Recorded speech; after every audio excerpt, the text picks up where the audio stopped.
Hello and welcome to the channel the student. My name Syed Farman and हम discuss कर रहे हैं क्लास 9th की बायोलॉजी। तो आज का हमारा तीसरा लेक्चर है एंड आज के लेक्चर में हम डिस्कस करेंगे द सेल ऑर्गेनेलीज। तो जैसा कि मैं हर बार यही कहता हूँ कि सबसे पहले आपको अपनी जो टेक्स्ट बुक है उसको अपने सामने रखना है जब आप लेक्चर देख रहे हैं, और जो पॉइंट मैं यहाँ पे आपको बोल रहा हूँ वो आपको अपनी टेक्स्ट बुक पे हाईलाइट करना है, और जो मैं एक्स्ट्रा पॉइंट बोल रहा हूँ उसको अपनी टेक्स्ट बुक के साइड में पेंसिल या पेन से लिखना है। ठीक, एक्स्ट्रा बुक्स पढ़ने की कोई जरूरत नहीं है। अगर आप अपनी टेक्स्ट बुक पे फोकस करके उसको पढ़ते हैं तो आपके लिए वो मोर देन एनफ है। तो आज के लेक्चर में हम डिस्कस करेंगे सेल ऑर्गेनेलीज, जो कि आपकी टेक्स्ट बुक का टॉपिक नंबर 5 है। So let's start. Cell organelles पहली बात जो है कि सेल ऑर्गेनेलीज हमने कुछ सेल की कुछ मेन चीजें जो है वो पढ़ी थी, जो कि हर सेल में पाई जाती है। जैसे हमने पढ़ा था सेल मेम्ब्रेन या प्लाज्मा मेम्ब्रेन, हमने पढ़ा था सेल वॉल, पढ़ा था साइटोप्लाज्म, पढ़ा था एक्सेट्रा। जो हमने पहली चीजें पढ़ी थी जो कि इंपॉर्टेंट थी और ऑलमोस्ट हर एक सेल में पाई जाती थी एक्सेप्ट सेल वॉल, जो कि खाली प्लांट सेल्स और फंजी या एक्सेट्रा कुछ प्रोटिस्टा या कुछ मोजरान में पाया जाता है। लेकिन बाकी जो अब हम ऑर्गेनेलीज पढ़ने वाले हैं ये खाली और खाली यूकैरियोटिक सेल्स में पाए जाते हैं। जैसे कि यूकैरियोटिक सेल्स की भी कुछ टाइप्स हैं। एनिमल सेल भी यूकैरियोटिक सेल है, प्लांट सेल भी यूकैरियोटिक सेल है, लेकिन डिफरेंस ये है कि प्लांट सेल में सेल वॉल है, एनिमल सेल में सेल वॉल नहीं है। इसी तरह प्रोटिस्टन्स या फंजी जो है वो सारी यूकैरियोटिक सेल्स हैं। और यूकैरियोटिक सेल्स की जो हमें ऑर्गेनेलीज दी है, इनके बगैर भी बहुत सारी ऑर्गेनेलीज हमारी यूकैरियोटिक सेल्स में प्रेजेंट होती हैं। लेकिन अकॉर्डिंग टू हमारी जो 9th की टेक्स्ट बुक है उसके उसके अकॉर्डिंग जितनी दी है ऑर्गेनेलीज वो हम पढ़ेंगे, और बाकी जो है आपके लिए अभी इंपॉर्टेंट नहीं है, हायर क्लासेस में आप वो भी पढ़ लोगे। तो सबसे पहली जो हमारी टेक्स्ट बुक में जहां से टेक्स्ट बुक ने स्टार्ट किया है, सबसे पहले में दिया है एंडोप्लाज्मिक रेटिकुलम। एंडोप्लाज्मिक रेटिकुलम जो कि एक स्ट्रक्चर हम पर जब अभी हम एक्सप्लेन करेंगे तो आपको स्ट्रक्चर हम दिखाएंगे उसमें। अभी आपको याद रखना है कि एक ऑर्गेनेली है जो कि प्रोटीन सिंथेसिस में इन्वॉल्व होती है, और न्यूक्लियस की जो आउटर मेम्ब्रेन होती है, क्योंकि न्यूक्लियस जो है हमने पिछले वाले लेक्चर में पढ़ा था डबल मेम्ब्रेन बॉन्ड होता है, तो आउटर वाला मेम्ब्रेन जो होता है उसके साथ ही ये कंटिन्यूअस होता है। और इसकी भी दो टाइप्स होती है, रफ और स्मूथ, हम आने वाले लेक्चर में या इसी लेक्चर में अभी हम पढ़ने वाले हैं।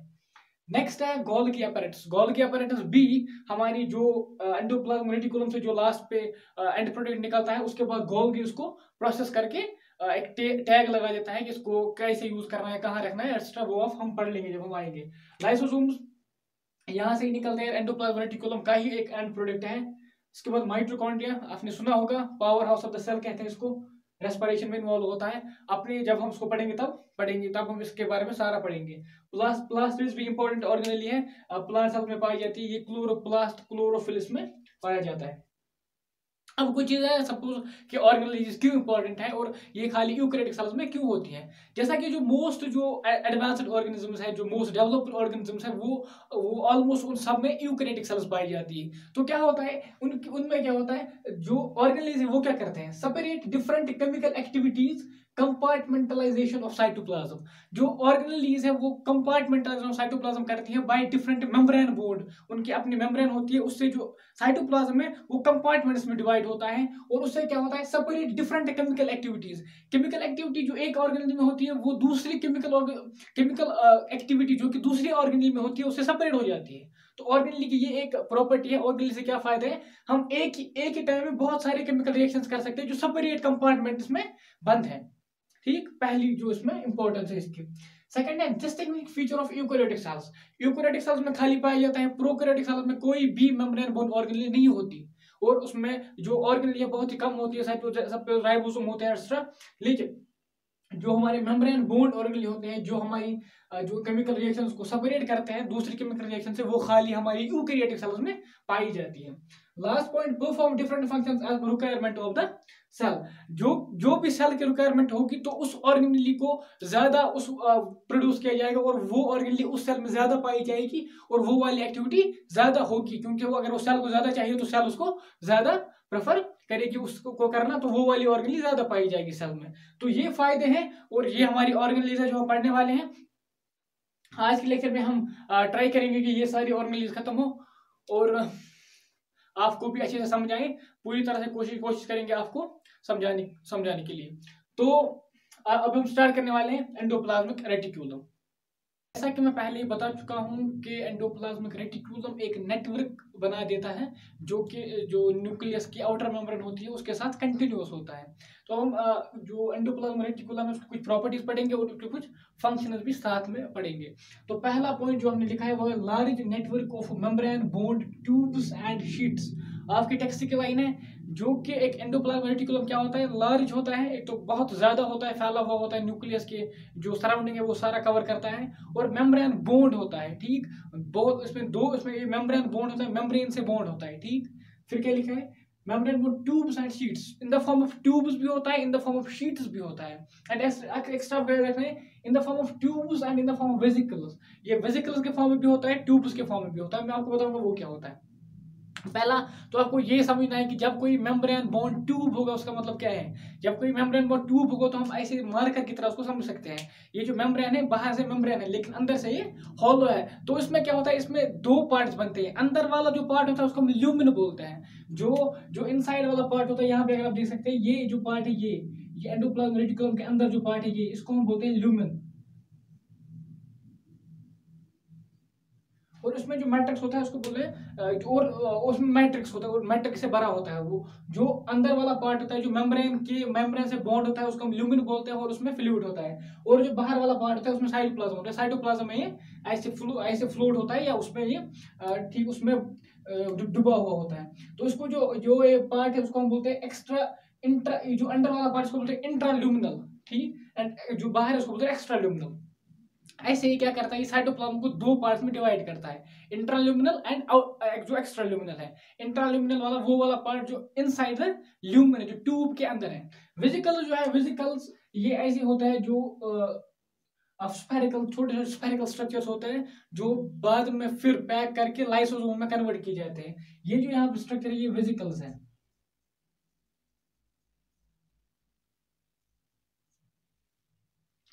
वेसिकल्स है। तो अगर आप अभी शेप देख रहे होंगे, यहाँ पे जो स्ट्रक्चर बना है ये न्यूक्लियस है, न्यूक्लियस के बाद सराउंडिंग में इसके साथ कंटिन्यूअस है, और फिर इसके ऐसे यहाँ पे ल्यूमिन है, और बाहर वाला जो है एक्स्ट्रा ल्यूमिनल पार्ट है वो इसके साथ वेसिकल्स भी इसके साथ बॉन्ड है। ठीक, वेसिकल्स जो है इसके पार्ट होते हैं, इन द फॉर्म ऑफ ट्यूब भी हो सकता है endoplasmic reticulum, and in the form of vesicle भी हो सकता है। नेक्स्ट पॉइंट जो है वो है ER membrane is similar to plasma membrane. जो ईआर की मेम्ब्रेन होती है वो सिमिलर टू प्लाज्मा मेम्ब्रेन होती है और ऑलमोस्ट सिमिलर कंपोजिशन में भी होती है, एंड सेलेक्टिव लेपर में वो भी होती है। दैट इज ये एक सिंपल पॉइंट है आपको याद रखने के लिए। It is of two types, ये वाला पॉइंट इंपॉर्टेंट है। ये टू टाइप के होते हैं, जो हमारे एंडोप्लाज्मिक रेटिकुलम है वो टू टाइप के होते हैं। पहला टाइप है RER, रफ एंडोप्लाज्मिक रेटिकुलम।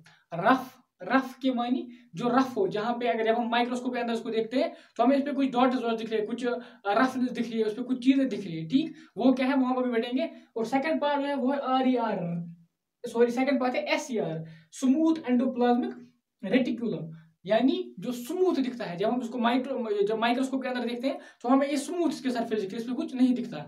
अब जो रफ है, रफ पे जो हमें रफनेस दिखती है वो that is due to the presence of ribosomes on that are attached to the surface of endoplasmic reticulum। जो एंडोप्लाज्मिक रेटिकुलम है, रफ एंडोप्लाज्मिक रेटिकुलम, वो रफ इसलिए दिखता है क्योंकि उस पे अटैच होता है राइबोसोम्स। राइबोसोम्स एक ऑर्गेनेली है हमारी जो मेम्ब्रेन लेस होती है। ठीक, मेम्ब्रेन वाली ऑर्गेनेल नहीं होती है, मेम्ब्रेन लेस ऑर्गेनेल होती है राइबोसोम्स, और वो इन्वॉल्व होती है प्रोटीन सिंथेसिस में। जो भी सेल्स एक्चुअली प्रोटीन सिंथेसिस करते हैं उनमें बहुत ज्यादा जो है राइबोसोम प्रेजेंट होता है। और राइबोसोम्स फ्री भी हो सकते हैं, अटैच भी हो सकते हैं। अगर वो अटैच्ड हो एंडोप्लाज्मिक रेटिकुलम के साथ तो उस वाले रेटिकुलम को हम बोलते हैं रफ एंडोप्लाज्मिक रेटिकुलम। यहाँ पे अगर आप देख रहे होंगे, यहाँ पे जो ये डॉट्स है, ग्रीन डॉट्स, ये राइबोसोम हमने यहाँ पे दिखाए हैं, और जो ये वाला पार्ट है ये हमने इसको लिखा है यहाँ पे RER, rough endoplasmic reticulum. At the same time जो ये वाला पॉइंट यहाँ पे, ये वाला पोर्शन जो है इस पे कोई राइबोसोम नहीं है, तो ये है स्मूथ एंडोप्लाज्मिक रेटिकुलम। अब दोनों में डिफरेंस क्या है? दोनों में डिफरेंस फंक्शन की डिफरेंस है। जो रफ एंडोप्लाज्मिक रेटिकुलम वो डिफरेंटली फंक्शन करता है, डिफरेंट चीजें मैन्युफैक्चर करता है एंड डिफरेंट एक्टिविटीज करता है। लेकिन जो स्मूथ एंडोप्लाज्मिक रेटिकुलम है वो डिफरेंट तरीके से बिहेव करता है। यहाँ पे अगर हम देखेंगे रफ एंडोप्लाज्मिक रेटिकुलम की जो मेजर फंक्शन है वो है प्रोटीन सिंथेसिस, क्योंकि उसके साथ राइबोसोम्स अटैच है, राइबोसोम्स प्रोटीन सिंथेसिस करते हैं। तो जो रफ एंडोप्लाज्मिक रेटिकुलम है वो भी प्रोटीन सिंथेसिस में इन्वॉल्व होता है। यहाँ पे ये पॉइंट इंपॉर्टेंट है, rough endoplasmic reticulum is mainly associated with protein synthesis. While as जो स्मूथ एंडोप्लाज्म रेटिकुलम है ये मेनली यूज हम करते हैं for the synthesis of lipids and steroidal hormones. Lipids या फैट्स, अब याद रख सकते हैं, जो लिपिड सिंथेसिस होती है या फैट सिंथेसिस होती है वो होती है थ्रू स्मूथ एंडोप्लाज्मिक रेटिकुलम। और भी बहुत सारे पॉइंट्स हैं, हम एक एक करके सब देखेंगे। Some proteins and lipids are used in the formation of cell membrane process and the process is known as membrane biogenesis। अब हम क्या करते हैं, एक हमारी प्रोसेस है, अब हमने सेल मेम्ब्रेन तो बनानी है, सेल मेम्ब्रेन जैसे सेल बढ़ेगी तो सेल मेम्ब्रेन को भी हमें बढ़ाना पड़ेगा, सेल मेम्ब्रेन में हमें मटेरियल ऐड करना पड़ेगा ताकि वो भी बढ़ जाए। तो उसके लिए हमें प्रोटीन चाहिए, उसके लिए हमें लिपिड चाहिए। वो कहां से आएगी, जब यहाँ पे प्रोटीन सिंथेसिस होती है तो यहाँ पे वो वाले प्रोटीन भी बनते हैं। अगर यहाँ पे लिपिड सिंथेसिस होती है तो यहाँ पे वो वाले लिपिड भी बनते हैं जो हमारी मेम्ब्रेन के लिए चाहिए। तो यहाँ पे कुछ लिपिड्स एंड प्रोटीन्स को हम यूज करते हैं मेम्ब्रेन बनाने में, मेम्ब्रेन मैन्युफैक्चर करने में। तो उस प्रोसेस को हम बोलते हैं membrane biogenesis, formation of membrane biogenesis. Some proteins function as hormones and enzymes and जो कुछ हमारे जो यहाँ से प्रोटीन निकलते हैं जो लास्ट पे हमारे जो राइबोसोम सिंथेसिस करते हैं, फिर एंडोप्लाज्म रेटिकुलम में डालते हैं, फिर एंडोप्लाज्म रेटिकुलम से वो बाहर निकलते हैं, पैक करके अच्छे से बने होते हैं। तो वो बहुत सारे फंक्शन उनमें से कुछ करते हैं, कुछ हार्मोन में कन्वर्ट होते हैं, हार्मोन्स जो है या एंजाइम्स है। एंजाइम्स आपने सुना भी होगा, ऐसे एंजाइम जो है वो कैटालिटिक एक्टिविटी करता है, किसी भी रिएक्शन को फास्ट कर देता है। ठीक इसी तरह हार्मोन जो है वो हमारी बॉडी में होते हैं, वो एंजाइम जो है ये हार्मोन की अलग अलग प्रॉपर्टी होती है। सपोज हार्मोन हमारे इंसुलिन आपने सुना होगा कभी हार्मोन है, या आपने सुना होगा थायराइड हार्मोन है। वो जो हार्मोन है वो हमारी जो कुछ फंक्शंस होती है उनको कैटलाइज करते हैं या उनको रिड्यूस करते हैं। ठीक है, तो एंजाइम्स एंड हार्मोन्स भी प्रोटीन ही होते हैं। अगर ये ऑब्जेक्टिव से पूछा जाए कि एंजाइम्स एंड हार्मोन्स क्या होते हैं तो आप उसको लिख सकते हैं कि वो प्रोटीन होते हैं। मेजर हम यहाँ पे कहें मेजरली वो प्रोटीन होते हैं, most of them are proteins.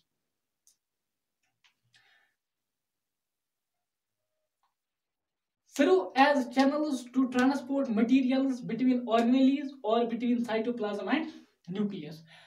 क्योंकि जो ये एंडोप्लाज्मिक रेटिकुलम है ये एक नेटवर्क क्रिएट करता है, नेटवर्क फॉर्मेशन में जो बना नेटवर्क फॉर्म करता है जो कि पूरे सेल में ऐसे फैला होता है। ठीक, तो ये क्या एक काम करता है, अगर यहाँ से एक साइड से यहाँ ऑर्गेनली और यहाँ ऑर्गेनली है तो ये अपने इसको अपना प्रोटीन लाता है यहाँ से और मैन्युफैक्चर करके इस साइड से छोड़ देता है, तो यहाँ वाली ऑर्गेनली इसको इजीली ले पाती है। तो उसमें ये हेल्प करता है, जो दो ऑर्गेनलीज हैं उनके बीच में जो मटेरियल ट्रांसपोर्ट होता है उसमें हेल्प करता है। या जो क्यों मैंने पहले ही बोला था ये आउटर मेम्ब्रेन ऑफ न्यूक्लियस के साथ कंटिन्यूअस है, तो साइटोप्लाज्म से जो न्यूक्लियस में जाएगा वो भी थ्रू साइटोप्लाज्म के जा सकता है। तो वही लिखा है, ये ट्रांसपोर्ट चैनल करता है, एक शुरू करता है जो ऑर्गेनलीज के बीच में कुछ जो चीजें हैं वो ट्रांसपोर्ट वो एक्सचेंज करने में मदद करता है, और साइटोप्लाज्म टू न्यूक्लियस में भी जो ट्रांसपोर्ट है उसमें हेल्प करता है। Serve as framework and provides more surface area for many chemical reactions। क्योंकि एक नेटवर्क क्रिएट करता है और उसका सरफेस एरिया बहुत ज्यादा होता है, क्योंकि मेम्ब्रेन बॉन्ड ट्यूब होता है तो यहाँ से सारा सरफेस एरिया इसका बढ़ ये इससे सरफेस एरिया इसका बढ़ा देता है। तो ये जो सरफेस एरिया बढ़ा देता है ये हमारे क्या होता है, हम इसमें सपोज अगर प्रोटीन बनाना है, अगर हमने ऐसे ऐसे शीट लाया और उस पर हमने राइबोसोम रख दिए तो कम राइबोसोम पूछेंगे। अगर हमने ऐसे इसको ट्यूब बना दिया तो हमें सारा सरफेस एरिया जो है वो बन गया, तो ये सरफेस एरिया हमारा राइबोसोम अटैच करने के लिए बहुत ज्यादा बन गया। इसी तरह से लिखा है कि ये जो है बहुत ज्यादा सरफेस एरिया प्रोवाइड करता है अपनी केमिकल रिएक्शंस को करने के लिए। तो हमें बहुत ज्यादा सरफेस एरिया मिलता है, हम अगर केमिकल रिएक्शन को अगर हम परफॉर्म करना है तो सरफेस एरिया बहुत ज्यादा है, और राइबोसोम भी हम बहुत ज्यादा अटैच करके प्रोटीन सिंथेसिस कर सकते हैं। ये वाला पॉइंट वही कह रहा है।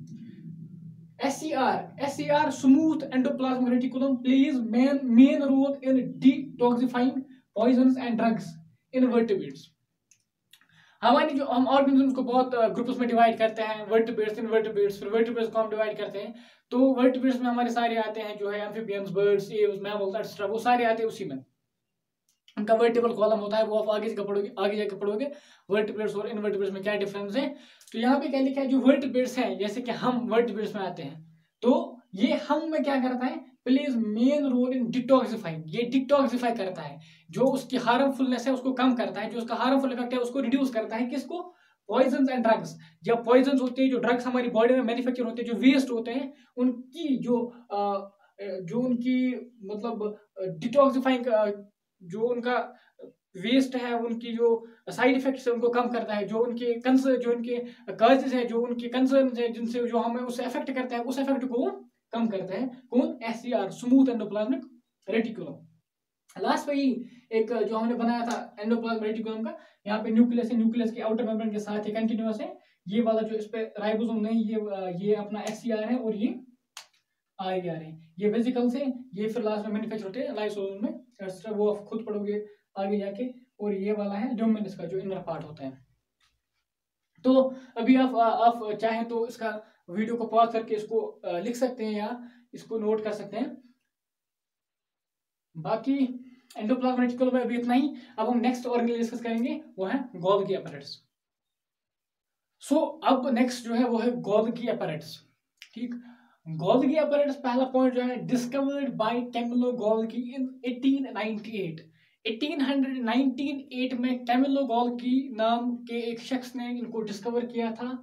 ये उन्होंने देखा था न्यूक्लियस के पास ही एक जो हाईली स्टेन, जो ज्यादा स्टेन लेता है देन एंडोप्लाज्मिक रेटिकुलम, एक चीज प्रेजेंट होती है, उसको उन्होंने नाम दिया था, जो उनके नाम पे फिर रखा गया उसको गोल्गी बॉडीज, जो कि साइंटिस्ट का नाम है कैमिलो गोल्गी, जिन्होंने डिस्कवर किया। नेक्स्ट पॉइंट, कैमिलो जो गोल्गी अपैरेटस है वो है क्या? ठीक, system of membrane bond vesicles arranged in a parallel fashion. ये होता है सिस्टम बॉन्ड। एक तो पहले सिस्टम होता है, किनका सिस्टम होता है? मेम्ब्रेन बॉन्ड वेसिकल्स होते हैं जो अरेंज होते हैं पैरेलल फैशन में। ठीक, जैसा कि यहाँ पे गोल्गी अपैरेटस की हमने एक शेप बनाई है, आप देख सकते हैं, ये एक जो है ये वेसिकल है, ये वेसिकल है, ये वेसिकल है, ये वेसिकल है। इन अलग अलग वेसिकल्स को हम कहते हैं सिस्टर ने। ठीक, सिस्टर में हम कहते हैं एक एक सिंगल जो एक ट्यूब लाइक स्ट्रक्चर ऐसे हैं, इनको हम बोलते हैं सिस्टर ने। गोल्गी में इनको सिस्टर ने बोलते हैं। इनका डायमीटर होता है 0.5 टू 0.1 माइक्रोमीटर, इनका डायमीटर होता है। आपके लिए इंपॉर्टेंट याद रखना नहीं है, आप याद रख सकते हैं जो आपकी मर्जी है, या आप पॉइंट लिख सकते हैं साइड में। सिस्टम में जो है ये पैरेलल फैशन में अरेंज होती है, यहाँ पे एक है, फिर पैरेलल में दूसरा है, फिर तीसरा, फिर चौथा, ऐसे पैरेलल में होता है अरेंज। ठीक, ये गोल्गी है। This often have connections with endoplasmic reticulum, so constitute another portion of complex cellular membrane system। जैसा कि जो आप अभी पढ़ेंगे फंक्शन ऑफ गोल्गी क्या है, तो तब हमें पता चलेगा कि ये क्यों एंडोप्लाज्मिक रेटिकुलम के साथ एसोसिएट होता है। अभी जो लिखा है कि ये जो है, जो एंडोप्लाज्मिक रेटिकुलम है उसके साथ एसोसिएट होता है, उसके जो विसिनिटी में ही प्रेजेंट होता है, और इसके साथ कनेक्शन भी होते हैं। ठीक, और ये अनदर कंस्टिट्यूट, सेकंड वाला मेम्ब्रेन बॉन्ड जो सिस्टम होता है, या सेकंड वाला नेटवर्क जो बनाता है, वो गोल्गी ही कंस्टिट्यूट करता है, मेम्ब्रेन बॉन्ड नेटवर्क।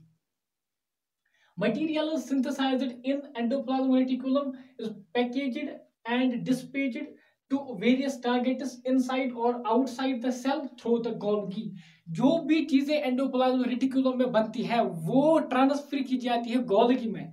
गोल्गी उन्हें प्रोसेस करके, पैकेजिंग टैग लगा के उन्हें ट्रांसपोर्ट करता है, या इनसाइड द सेल या आउटसाइड द सेल। ठीक, जहां रिक्वायरमेंट हो उसी के हिसाब से वो उनको टैग लगा के भेज देता है, या तो आउटसाइड द सेल या इनसाइड द सेल, अब जहां पे टारगेट हो। तो वो वाली चीजें एंडोप्लाज्मिक रेटिकुलम में बनती है, एंडोप्लाज्मिक रेटिकुलम से फिर ट्रांसफर होती है गोल्गी में। गोल्गी में मैन्युफैक्चर करके, प्रोसेस करके बाहर कर देता है, और वो अपने टारगेट्स को पहुंचा दिए जाते हैं।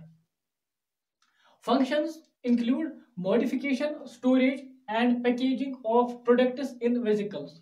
ठीक, जो इसके ये वेसिकल्स होते हैं, या वेसिकल्स, फिर जो फॉर्मेशन ऑफ वेसिकल्स होते हैं, उनमें जो सिस्टम में होते हैं, इनमें क्या होता है, एक तो पहले प्रोडक्ट जो है, एक तो मॉडिफिकेशन होती है, जो चीजें एंडोप्लाज्मिक रेटिकुलम से आए उनको मॉडिफाई किया जाता है। ठीक, सेकंड चीज, स्टोर किया जाता है पहले, जब तक पहले उनको, मैं अभी आपको बताऊंगा कि वहां पे कैसे वो ट्रांसफर किए जाते हैं। पहले उनको लाया जाता है, मॉडिफाई करके स्टोर किया जाता है, उसके बाद पैकेज करके बाहर जो है अपने टारगेट पे पहुंचा दिया जाता है। ठीक, ये आपको याद रखना है, मॉडिफिकेशन, स्टोरेज एंड पैकेजिंग इसके मेन फंक्शंस हैं।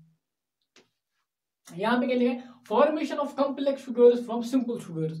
जो हमारे सिंपल शुगर्स हैं वो उनको ये कॉम्प्लेक्स शुगर्स में कन्वर्ट करता है। ऑल्सो ये जो है ये ग्लाइकोप्रोटीन्स एंड ग्लाइकोलिपिड्स, आप याद रख सकते हैं, ग्लाइकोप्रोटीन्स एंड ग्लाइकोलिपिड्स की फॉर्मेशन भी गोल्गी में ही होती है। ग्लाइकोप्रोटीन्स एंड ग्लाइकोलिपिड्स भी गोल्गी में ही मैन्युफैक्चर होते हैं।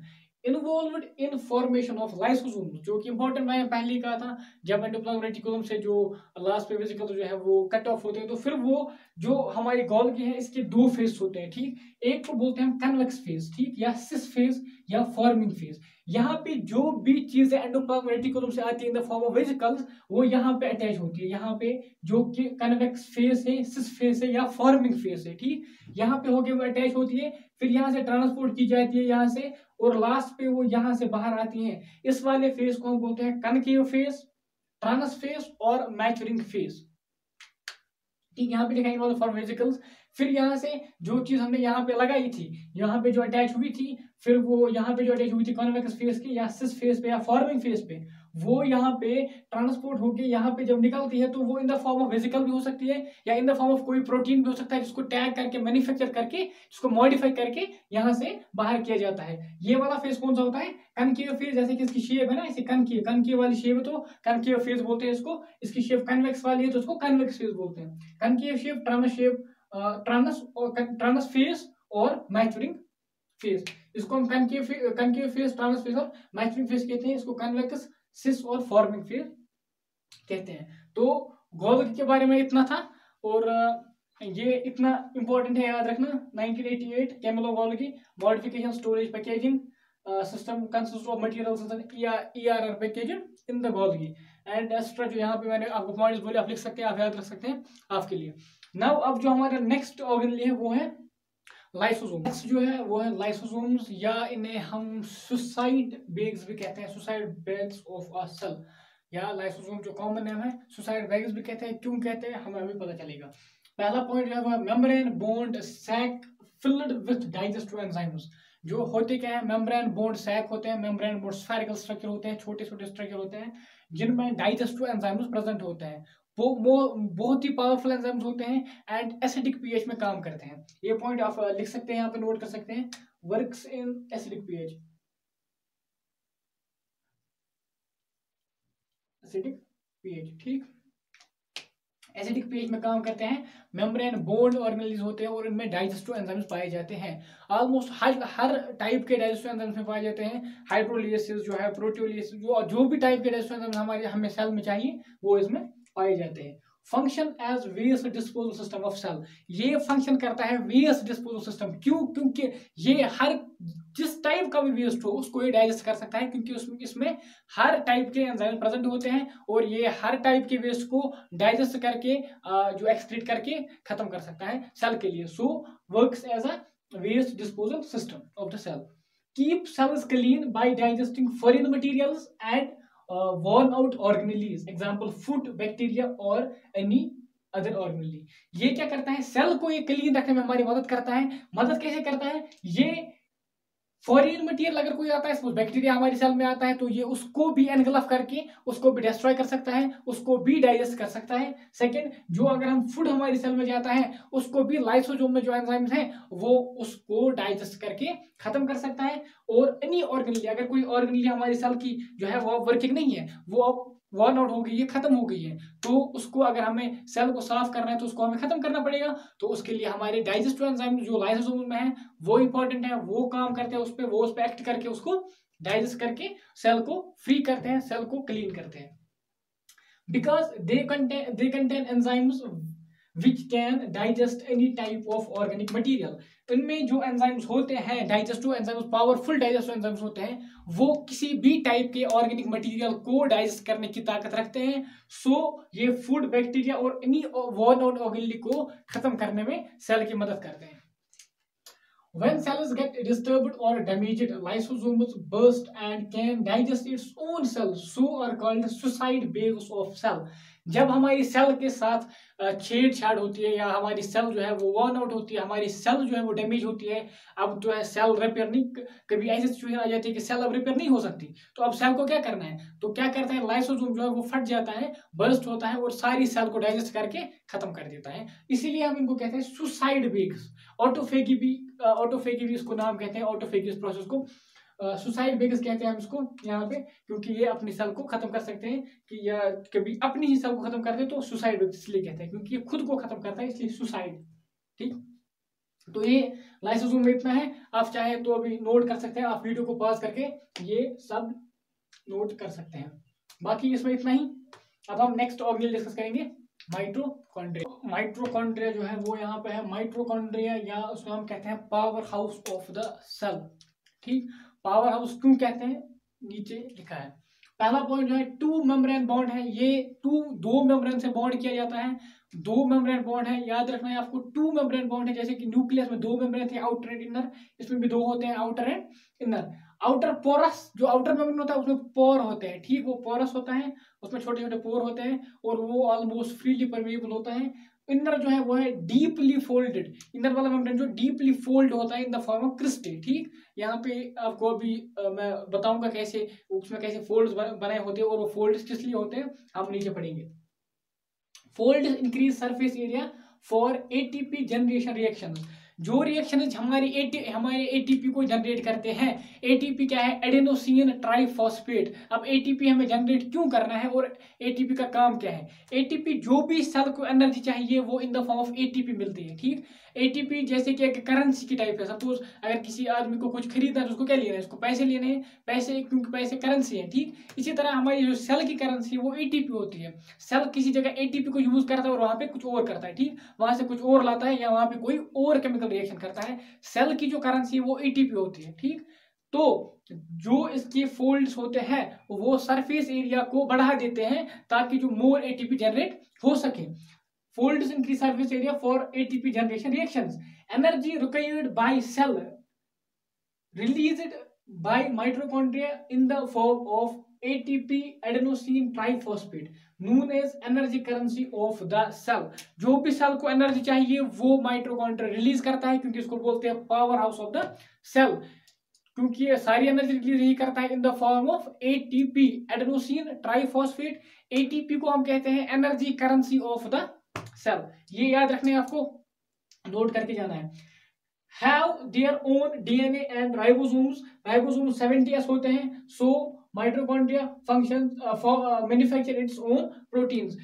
जो हमारे पास और न्यूक्लियस के बाद और दो ऑर्गेनेल्स होती है, एक तो माइटोकॉन्ड्रिया और प्लास्टिड्स, जिनमें अपना डीएनए प्रेजेंट होता है, सिंगल सर्कुलर डीएनए होता है, और वो अपने, और उसके पास कुछ अपने राइबोसोम्स होते हैं। हमें राइबोसोम्स हमारे टेक्स्ट में नहीं दिए हैं, सो थोड़ा सा मैं आपको ऐसे राइबोसोम्स के बारे में बताता हूँ। इसके पास जो होते हैं वो 70s राइबोसोम्स होते हैं। राइबोसोम्स दो तरह के होते हैं, जो यूकेरियोटिक सेल्स होते हैं उनमें होते हैं both 80s and 70s। 80s होते हैं 80s राइबोसोम्स, एक टाइप ऑफ राइबोसोम्स हैं, वो होते हैं साइटोप्लाज्म में। माइटोकॉन्ड्रिया एंड जो प्लास्टिड्स है उसमें होती है 70s राइबोसोम्स। लेकिन जो प्रोकैरियोटिक सेल्स होते हैं उनमें सिर्फ और सिर्फ 70s राइबोसोम्स पाए जाते हैं। तो हमारे माइटोकॉन्ड्रिया में क्या होता है, 70s राइबोसोम्स होते हैं और एक स्मॉल सिंगल सर्कुलर डीएनए होता है। और जब इसके पास राइबोसोम्स है, डीएनए है, तो ये अपने प्रोटीन्स को खुद मैन्युफैक्चर कर सकता है। तो माइटोकॉन्ड्रिया अपने प्रोटीन को खुद मैन्युफैक्चर करता है। यहाँ पे माइटोकॉन्ड्रिया की शेप है, इसको ऐसे हमने एक ट्रांसफर्स कट में फिर उसको एक पार्ट उठाया, एक पार्ट को हम देख रहे हैं यहाँ पे ऐसे, जो ग्रीन से बना है ये आउटर मेम्ब्रेन है। ठीक, आउटर मेम्ब्रेन यहाँ पे लिखा है इसको, और जो ब्लैक से बना है ये इनर मेम्ब्रेन है। ठीक, जो ऐसे ये स्ट्रक्चर है, ये जो ऐसे फोल्ड है, इनको हम बोलते हैं क्रिस्टे। ठीक, आप याद रखना चाहेंगे तो रख सकते हैं, कोई मजबूरी नहीं है याद रखना, क्रिस्टे बोलते हैं इनको। और जो डॉट्स अंदर बनाए हैं ये राइबोसोम्स है। यहाँ पे सिंगल सर्कुलर डीएनए भी प्रेजेंट होता है इसमें। माइटोकॉन्ड्रिया में कुछ पॉइंट है जो आपको याद रखने हैं। एटीपी बनता है वहां पे रेस्पिरेशन, या जब हम रेस्पिरेशन आप पढ़ेंगे जब, तो आगे वाली क्लासेस में रेस्पिरेशन की जो लास्ट वाली प्रोसेस है वो भी यहीं पे जो है टेक प्ले यहाँ पे करती है, जो उसकी जो इनर वाली मैट्रिक्स होती है उसी में वो होती है। और इसके फोल्ड्स होते हैं जो इंक्रीज करते हैं सरफेस एरिया को, ये चीजें याद रखनी है। और इसमें अभी तो आज की वीडियो में बस इतना ही, हमारा थर्ड लेक्चर था। अब हम नेक्स्ट लेक्चर में पढ़ेंगे जो हमारा रिमेनिंग पोर्शन है। तो आपसे यही रिक्वेस्ट है कि वीडियो को लाइक करें, चैनल को सब्सक्राइब करें एंड प्रेस जो बेल आइकन है उसको प्रेस करके जाएं। हमारे लिए कमेंट छोड़िएगा, जिससे हम आपके लिए जो है अपना कंटेंट जो है इम्प्रूव करेंगे, और हम आपको कितना समझ आ रहा है, आप हमसे क्या चाहते हैं और क्या एक्सपेक्ट करते हैं, हम वो करने की कोशिश करेंगे। बाकी thanks for watching, thanks a lot.